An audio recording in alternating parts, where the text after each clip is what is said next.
За юу яцгаанда дараагийнхаа киног нухаж бэлэн болголоо.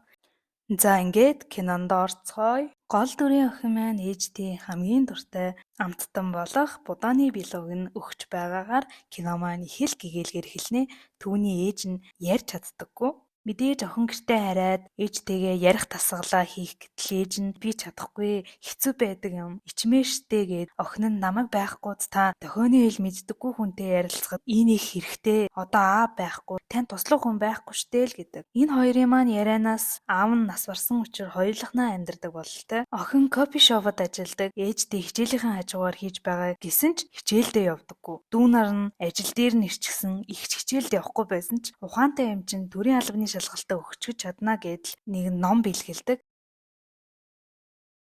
Түүний ээж нь оёдлын газарт ажилладаг. Ажлаа хийж байхдаа охинтойгоо мессежээр харилцаж байгаад гараа авчихнаа. Охин нь сандарч ирээд ээжигээ авахад тэр газрынхан захирал бололтой ээлдэг ах. Эмч зүгээр гэсэн санаа зовлтгүйгээд л явуулдаг. Маргааш нь ээж нь ажил дээрээ байхад захирал нь танай охин ч ээжигээ дуурайгаад их л царайлаг болоод байх юм. Сургуулийн төгсгөр нь надтай гэрлүүлчих. Над чиг сайн залуу байхгүй штэ. Охиныг чинь би шөнө болгон жаргаж өгнө өдр гэдэл сонь юм ярьж агаад ээжт нь даравайтлаа алгадуулаад авнаа. Явсныхан дараа нь энэ үгийг л ойлгочихжээ гэдэл. Хэсэг хугацааны дараа охиных нь ажил дээр ирээд копи авах гэсэн чинь та манай ээжид сайн тусалж байгаараа би таныг дайлъя гэдэл копигоо хийж авахт нь ардаас нь харж байгааг нь л харчих. Оройч боллоо. Нөгөө нөхөр чинь ууга зориг орсноо яасан охиныг дагаж яваад нэг газар би хилээд яах вэ? Охиноо ирэхгүй болохоор нь ээж нь явдаг газраар нь хайсаар л нөгөө талд охиныг нь хүчирхийлж чи их ухаантай гэсэн. Цагдаад хэлбэл ээжийг чинь алчих нь шүү. Алхаас өмнө ээжийг чинь бас чамшиг болгоод ална гэж мэдэрээ. Яг цаана нь ээж нь дуудаж хайсаар л ээж чинь санаа зовоод байх шиг байна. Гинт ээжийг чинь санджглаа гэд явах гэж байтал охин ээжд нь ямар нэг юм болох нь гэд чулуу аваад мань хүнийг тэнгэрт нь залруулчихдаг. Мэдээж цагдаа дээр ирчихсэн аргагүй хамгаалалт гэхэд их хэцүү байна. Танихдахгүй болтол нь няц зогчихсон. Зүгээр л зодчихгүй дээ тэгсэн бол ядаж байцаалт авч болно. Үхчихсэн болохоор хуулийн зүгээс ярвигтай байна л гэдэг. Охин бүр хөв тавилантайгаа эвлэрчихсэн. Ээжид муу юм болоогүй болохоор хамаагүй л гэдэг. Олон нийтэд мэдэгдээд эмэгтэйчүүдийн эрхийг хамгаалах юм уу бусад байгууллагаас тусламж авбал яасан юм бэ гэсэн чинь охин нь би хүмүүс мэднэ гэхээс айж байна гэд татгалцдаг. Шүүх хурал боллоо. Охин 5 жилийн ял авнаа.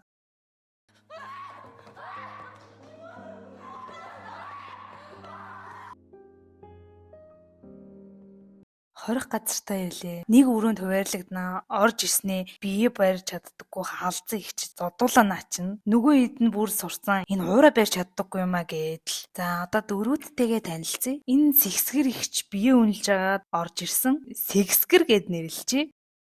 Нүүрэнд нь ийм түрхээд байгаа нь завхаарал хулгайгаар орж ирсэн. Давхар 3 хүнтэй уулздаг. Тим юмнуудад бие үнэлж байгаадаа дургу нь хүрээд юмыг нь туугаад орж ирсэн гэж байгаамаа. Бас энэ ихчийг хөөхөн болохоор хөөхнө гэд нэрлээ явчих. Харин ганцаараа ягаан хувцастай байгаа ихч болохоор луйвраар орж ирсэн. Ягаана гэд нэрлэлжээ. Хүчирхийллийн хэрэгээр орж ирсэн халзан халзаак гэд нэрлэлжээ. Хүн амны хэрэгээр цаазын яал авсан энэ ихчийг багш гэд нэрлээд явчих. Яагаад багш вэ гэхлээр суухаасаа өмнө багш байсан болохоор нь ингээд нэрлэлжлээ. За кинонд оръё. Манай хэд хоолоо идэж суунаа. Ажилтаа улсын шорон хүртэл ийм гоё хоол унттай. Тухтай юм уу гэхгүй. Хоолоо идэж дуусаад ажилдаа гарцгаая. Гэсэн чинь охин аль нь илүү их цалинтай вэ? Их цалинтайг нь л хийгээд. Аялын цагч боллоо. Манай хүн ихэндээ их ив авгүй юу хийхээж мэдэхгүй энэ тэнд хөөгдөөд л яв. Ажилч дуслаа харгалзагчаасаа цалингаа хизээ авч болох уу гэдэл асуучнаа. Тэгээд загнуулдаг юм аа зү. Өрөөндөө орж ирээд нурмайгаад суучихнаа. Нөгөө сэгсгэр ихч чинь аргадах гэдэл нөгөө хэд нь шинэ охин тал засаад эндээс гарахаараа зарах гэж байгаа юм биш эзтэй гэдэл тоглоостай. Нөгөө хэд нь амарч байхад амрахгүй бодолд автаастай. Цаазын ялтаа багш охинд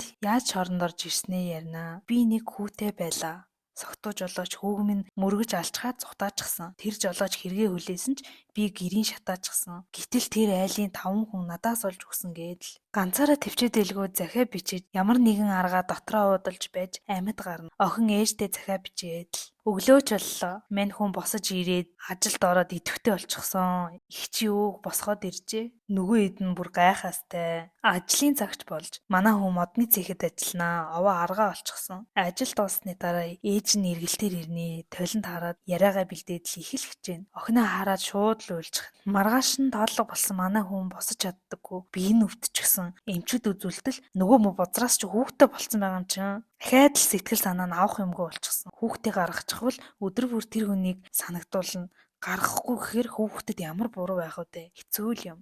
Шоронд амьдрал үргэлжлэхсээр л охин маань хамгаалалтын албанд бүтэн цагаар ажиллахаар болно. Амархан ажлууд руу явуулчихж байгаа юм л да. Оройч боллоо. Охин ээждээ захидал бичнэ. Үлгэр жишээ харигдал болоод ганцхан жил тисчихвэл гарчихнаа. Та бие бодоорой гэдэл. Гинэт бие нь өвднө. Эмчэд үзүүллээ. 6 сартаа гэхэд гидс чинь хитрхий жижигхэн юм байна. Хүүхэд ээжийнхээ сэтгэлийг мэддэг болохоор нуугдчихсан л гин. Ямар ч хэцүү юм бэ те. Эмнэлгээс гарч явахдаа шоронгийн дарга нь юу идмээрэн гэдэл санаа тавьсаар өглөө бас нөгөө хэд нь юу ч хийлгэхгүй санаа тавиад л их л хөөрөх. Өдөр ажиллаа хийж байхад нь нөгөө халзаакад эргэлт ирлээ гэхэд эргэх хүн байхгүй гэхэд очтол аавч нас барсан гэх мэдээг дуулгана. Тийм дотнд биш юм шиг байгаа. Гисэн ч аав шүү дээ. Зогцсон хаана гэдэл их л өрөвдөлтөө.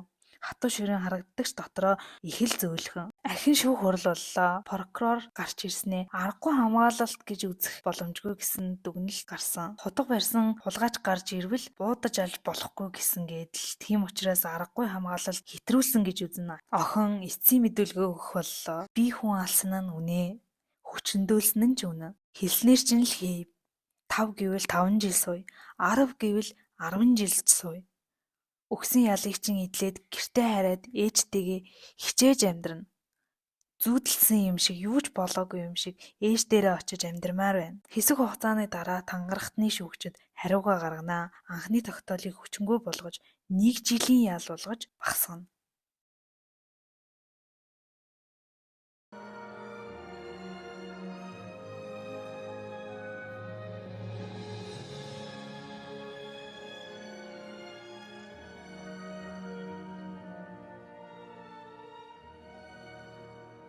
Нилийн хугацаа өнгөрчээ. Тэр гидсийг хардаа. Нөгөө багш ихч чи юу өсөж байна? Идмээр байгаа зүйл байна уу? Ингэлхэн цэцэг хармаарай. Сонсоогүй гэж бодъё. Имлэгт үзүүлнэ. Эмчээс гуйж им аваад өрөөндөө төөрөө ууна гэд явах гэсэн чинь эм чин чи энэ цуглуулад амиа гэсэн чинь үгүй ээ. Миний бие үнэхээр өвдөд байна гэд явдаг. Яах гэдэл байна да. Эмчийн өрөөнөөс гартал шоронгийн дарга таарад өрөөнд нь цай уунаа. Охин амин дэм өгсөнд баярлаа. Манай баг охин чамтай чицүү. Чамайг харахаар томчууд буруутай юм шиг санагдаад гимшээд идэг юм аа л гин.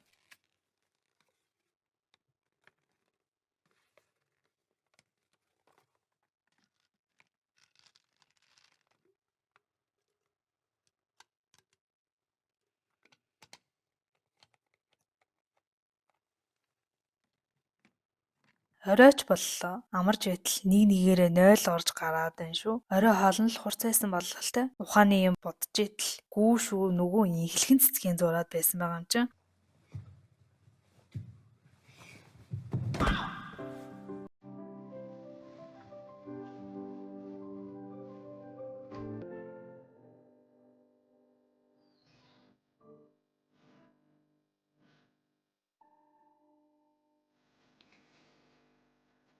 Хувцас угаалгын үеэр хүүхдэд нь зориулж хувцас хийж өгөх гээд угааж байгаа юмнасаа туугаад л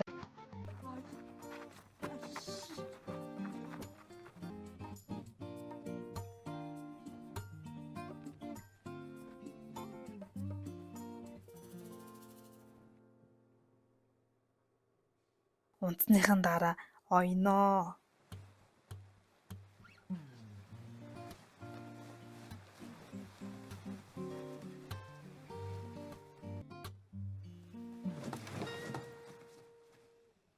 Өглөө нөгөө ягаана маань орилол босоод ирсэн. Яасан гэсэн чинь өмднийхэн доороос нь тайраад хувцс хийцэн. Нэр үгүй гэсэн чинь Маша Медведь, Ну Погоди, Наша чайшаа чижих шиг. Халзак минь дургүй байгаа юм шиг мөртлөө их л хөөрхөн гар доорхоо ашиглаад тоглоом энтер хийцээ. Бусд нь ажлын цагаараа бас л адилхан юм оёцсон сууж байгаа юм чин харгалзагч ирснээр нэг л эвгүй харна. Баригдчихлаа гэд лайсан чинь нөгөөтг чинь зөөц өчөд яваад өгнө.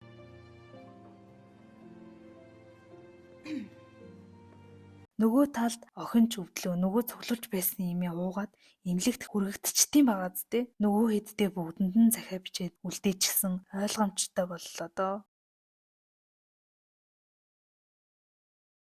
Нилээн хугацаа өнгөрсөн бололтой ээж нь цагаан цамц эндүүд ч гэсэн сууж байна. Хажууд нь төрийн албан хаагчийн ажлын ярилцлагын үнэмлэх ээж нь их л жаргалтайгаар мишээгээд киномен туснаа. Хүүхэд харин яасныг харуулаагүй.